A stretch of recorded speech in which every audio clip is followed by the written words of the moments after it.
حضرت ابراہیم علیہ السلام کنعان کے شہر میں پیدا ہوئے۔ اپنا بچپن اور لڑکپن آپ نے وہیں گزارا۔ خدا نے آپ کے دل کو ایمان کے نور سے منور کیا تھا۔ یہی وجہ تھی کہ آپ کو بتوں کی پوجا کرنے والوں سے اور بتوں سے شدید نفرت تھی۔ آپ ان کو درس دیتے کہ خدا کی طرف راغب ہو، خدا ہی حق و بالا ہے، اور ان بتوں کی پوجا مت کرو۔ یہ بے جان بت اپنی حفاظت تک نہیں کر سکتے، یہ اپنے چہرے پر بیٹھی مکھی تک اڑا نہیں سکتے، بھلا یہ تمہاری کیسے ضروریات اور خواہشات کو پورا کر سکتے ہیں، بھلا یہ کیسے تمہیں زندگی اور موت دے سکتے ہیں۔ لیکن وہاں کے لوگ صرف بت پرستی پر قائم رہے۔ وہ چاند اور سورج کی بھی پوجا کرتے، وہ آگ کی بھی پرستش کرتے اور خدا کے حکم کو ماننے سے صاف انکار کرتے۔ حضرت ابراہیم علیہ السلام نے جب ان کی ہٹ درمی دیکھی تو آپ نے ایک بڑا فیصلہ لیا۔ جب لوگ میلے میں شریک ہوئے تو آپ ان کے سب سے بڑے معبد میں داخل ہوئے اور وہاں پر موجود سوائے ایک بڑے بت کے سب بتوں کو پاش پاش کر ڈالا اور جاتے وقت اس بڑے بت کے کندھے پر کلہاڑا رکھ دیا۔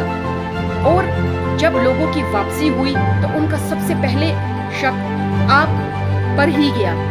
انہوں نے آپ کو نمرود کی عدالت میں پیش کیا۔ نمرود کے سامنے آپ نے کہا کہ اسی بڑے بت سے پوچھ لو، یہی گواہ ہے، اس کے سامنے سارے بتوں کو پاش پاش کیا گیا، یہی آپ کو جواب دے گا کہ ان بتوں کو پاش پاش کرنے والا ہے کون۔ جب یہ سب درباریوں نے سنا اور نمرود نے سنا تو انہوں نے کہا یہ کیسے ممکن ہے کہ بت جواب کیسے دے گا، یہ تو بے جان ہے۔ تو آپ نے فرمایا یہی تو میں تم کو سمجھا رہا ہوں، یہ بے جان بت ہے، یہ خود کی حفاظت تو کر نہیں سکتے، تو آپ لوگوں کو کیسے بچا سکتے ہیں۔ یہ جواب سننے کے بعد بھی وہاں کے لوگوں کی ہٹ درمی قائم رہی۔ نمرود نے ایک بہت بڑا الاؤ جلانے کا حکم دیا اور آپ کو اس آگ میں پھینک دیا گیا، پر رب کی حکمت سے آپ محفوظ رہے۔ آپ نے اپنی ساری زندگی ایمان کی تبلیغ میں صرف کر دی اور بہت سارے دور دور علاقوں میں سفر کیا، اور ان سفروں کے دوران آپ نے 2 مرتبہ شادی کی۔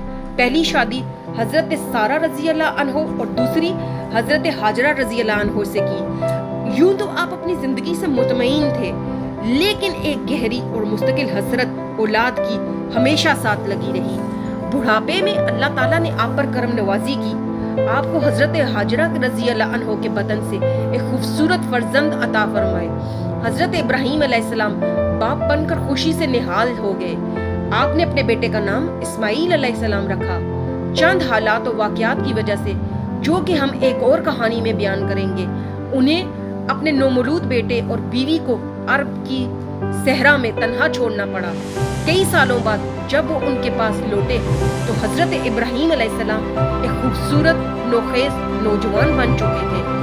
دوبارہ ملاپ پر باپ اور بیٹا خوشی سے بے قابو ہو گئے، لیکن پھر ایک رات حضرت ابراہیم علیہ السلام نے خواب دیکھا کہ حضرت اسماعیل علیہ السلام خدا کی راہ میں قربان کر رہے ہیں۔ پہلے تو انہوں نے اس خواب کو نظر انداز کیا، لیکن یہ خواب آپ کو دوبارہ آیا تو آپ کو اندازہ ہو گیا کہ رب تعالیٰ آپ کو اپنا بیٹا قربان کرنے کا حکم دے رہا ہے۔ یہ صرف ایک محض خواب نہیں ہے، فطری سی بات ہے۔ پہلے تو آپ بہت پریشان ہوئے، کیونکہ کوئی بھی والد اپنی اولاد کو نقصان پہنچانے کا سوچ تک نہیں سکتا، خاص طور پہ حضرت اسماعیل علیہ السلام جیسے پیارے بیٹے کو۔ جب آپ کی سمجھ میں کچھ نہ آیا تو آپ نے حضرت اسماعیل علیہ السلام کو اپنا خواب سنایا۔ حضرت اسماعیل علیہ السلام ایک پیغمبر کے فرزند تھے اور آگے چل کر آپ کو بھی ایک عظیم پیغمبر بننا تھا۔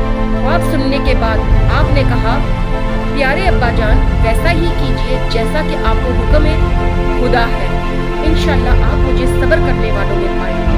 فیصلہ ہو گیا۔ حضرت ابراہیم علیہ السلام انہیں ایک پہاڑی کے دامن میں لے گئے، انہیں زمین پر لٹایا اور ایک تیز دھار خنجر لیا اور اپنی آنکھوں پر پٹی باندھی تاکہ بیٹے کی شکل دیکھ کر ان کا ارادہ متزلزل نہ ہو جائے۔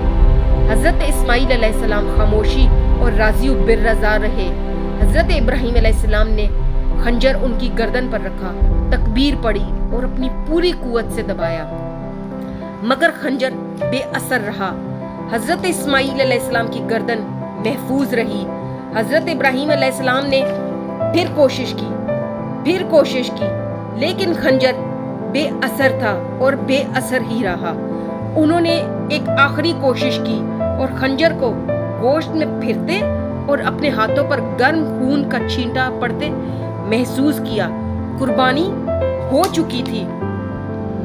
بوجھل دل کے ساتھ حضرت ابراہیم علیہ السلام نے اپنے بیٹے کا ذبح شدہ جسم دیکھنے کی توقع کرتے ہوئے اپنی آنکھوں سے پٹی کھولی، مگر یہ کیا، ان کے سامنے ایک مینڈے کا ذبح شدہ وجود پڑا تھا۔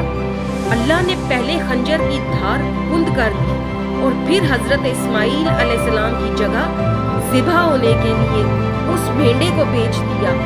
اس لمحے اللہ تعالیٰ نے حضرت ابراہیم علیہ السلام کو مخاطب کیا اور انہیں بتایا کہ وہ ایمان کی اس آزمائش میں پورے اترے ہیں۔ انہوں نے ثابت کر دیا کہ وہ اللہ کے نام پر کچھ بھی کرنے کو تیار ہے۔ اللہ نے انہیں بتایا کہ حضرت اسماعیل علیہ السلام کی قربانی کے فدیے میں ایک بہت بڑی قربانی دے دی گئی ہے۔ اللہ نے آپ سے یہ بھی وعدہ کیا کہ آئندہ آنے والی نسلیں حضرت ابراہیم علیہ السلام اور ان کی آل کے نام کو اچھے لفظوں میں یاد رکھیں گی، اور یہ کہ ان کی قربانی کی یاد ہر سال تازہ کی جائے گی۔ اور ایسا ہی ہوا۔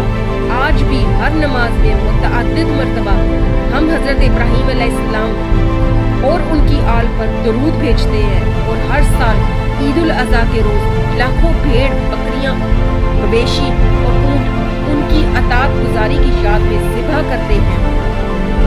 اللہ کی راہ میں اپنے پیارے بیٹے کو قربان کر دینے پر حضرت ابراہیم علیہ السلام کی آمادگی اور اللہ کی مرضی کے آگے سر تسلیم خم کر دینے پر حضرت اسماعیل علیہ السلام کی آمادگی ہمیں یہ بتاتی ہے کہ ایک مومن کو کیسا طرز عمل اپنانا چاہیے، اور اس سے ہمیں یہ انعام بھی حاصل ہوگا جو ان لوگوں کو ملتا ہے جو اللہ کی رضا کے سامنے بغیر کسی اعتراض اور بغیر کسی شک و شبہ کے سر جھکا دیتے ہیں۔ ہم سب کے لیے یہ مشعل راہ ہونی چاہیے۔